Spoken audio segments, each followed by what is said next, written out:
Bon, la fin de l'année 2021 arrive à grands pas, il est donc temps de faire le bilan. Et autant dire que c'est pas folichon, mais pas assez partagé mes vidéos. Salut à tous, c'est Deru et bienvenue pour un nouveau DeruTech. Et aujourd'hui parlons un peu chiffres, mais des chiffres qui font assez froid dans le dos, et le télétravail n'y est pas étranger. Un rapport de Trend Micro, une entreprise japonaise de logiciels de sécurité, qui fait entre autres des antivirus, a permis de constater une augmentation de 20% des attaques informatiques ciblant les entreprises et employés en télétravail entre 2019 et 2020. Pour se rendre un peu plus compte de la gravité de la situation, cela représente un cap de 126 000 attaques par minute dans le monde. À elle seule, et juste sur le premier trimestre 2021, l'entreprise Trend Micro a bloqué 20 milliards de menaces dans le monde. Et il ne faut pas croire que la France passe à travers les mailles du filet, puisque nous faisons partie du top 3 des pays les plus ciblés par les menaces par mail, du top 5 des pays ayant le plus haut taux de détection de malware, et du top 5 des pays avec le plus haut taux de mails frauduleux basés sur le Covid.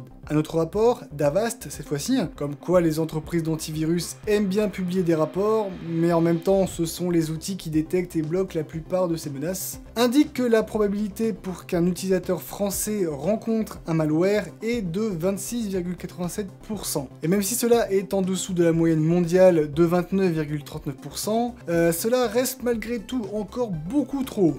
Pour ce qui est des entreprises, le baromètre fraude et cybercriminalité de l'ère Hermès et de l'association DFCG indique que 2 entreprises sur 3 ont été victimes de tentatives de cyberfraude sur les 12 derniers mois, 1 sur 5 ont été victimes d'au moins 5 tentatives et 1 sur 7 d'au moins 15 tentatives. L'augmentation de ce phénomène, constatée par 64% des entreprises interrogées, semble liée à la généralisation du télétravail, bien que les 2 tiers de ces mêmes entreprises indiquent avoir renforcé leurs procédures de sécurité. Parmi ces fraudes, on retrouve en première place l'usurpation d'identité, avec la célèbre fraude au président ou fraude au faux président. Le principe de cette fraude est très simple. Envoyer un mail au service comptable, financier ou au secrétariat d'une direction d'entreprise en se faisant passer pour une personne haut placée, directeur, président, responsable commercial, et réclamant un virement d'urgence pour conclure un contrat. Et en seconde place, on trouve la fraude aux faux fournisseurs, très similaire.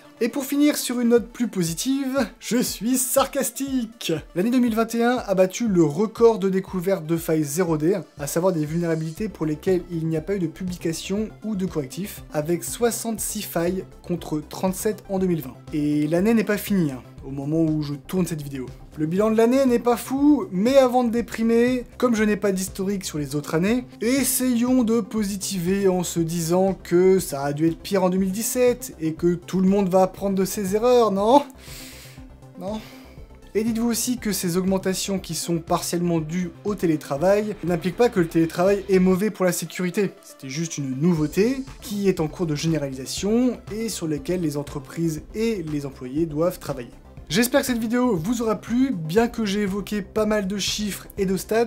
Si c'est le cas, n'hésitez pas à vous abonner et à mettre un pouce en l'air pour m'encourager. N'hésitez pas également à partager cette vidéo et les précédentes pour qu'elles soient vues par un maximum de monde, à laisser un petit commentaire, à me suivre sur les réseaux sociaux et à me rejoindre sur mon Discord où vous pouvez me partager vos propositions de vidéos. Sur ce, je vous souhaite une bonne nuit, bonne soirée, bonne journée et surtout n'oubliez pas, la sécurité est l'affaire de tous. Ciao!